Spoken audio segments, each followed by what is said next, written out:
ఎందుకో ఈ బాధలు ఎందుకు పెడుతున్నాడో ఎవరికైనా నాకు అర్థం కావట్లేదు. అందరూ ఇలాంటి బాధలు పడుతున్నారు. ఎదిగిన పిల్లలు ఇంట్లో ఉంటే ఎంత జాగ్రత్తగా ఉంటున్నారు. ఆడవాళ్ళు కానీ మగవాళ్ళు కానీ అసలు జాగ్రత్త అంటూ లేదండి వీళ్ళకి.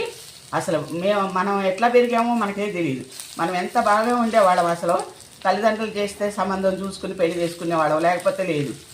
అలాంటి పిల్లలు ఇలాంటి అసలు ఎట్లా అంటే రోడ్ల మీద వాళ్ళు చేయని పని అంటూ లేదండి.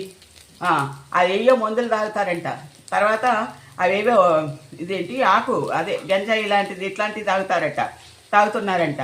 అదేదో ఇంకా దాని పేరేంటి సిగరెట్లు తాగుతున్నారంట. ఈ పిల్ల కూడా తాగిద్దంట. అలాంటి రాక్షసి పుట్టింది ఆ తల్లి కడుపున. ఆ తల్లి దేవతలాగా అసలు ఎంత ఏడుస్తుందో, ఎంత బాధపడుతుందోనండి ఆ తల్లి. అసలు అలాంటి తల్లిని చూసుకోక ఇది ఎంత మూర్ఖత్వంతో ఉందో అసలు నాకు అర్థం కావట్లేదు. నేను చాలామంది విషయాలు మీకు చెప్పాను. ఇట్లా ఒక పిల్ల ఏమో అట్లా కాశీలో కలిసిందండి, ఇలాగే అయ్యింది దాని పని కూడా అని చెప్పేసని. ఈ పిల్ల అయితే ఇంకా నాకు అసలు నిన్న వాళ్ళు బాధపడతా ఉంటే తల్లి బాధపడతా ఉంటే చూడలేకపోయానండి. అసలు నాకు ఏడుపు వచ్చేసింది ఆ తల్లితో పాటు.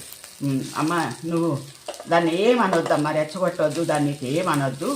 తను తల్లిని ఎట్లా అంటే చెప్పు తీసుకుని కొడతానందండి నా ముందు పట్టుకుని.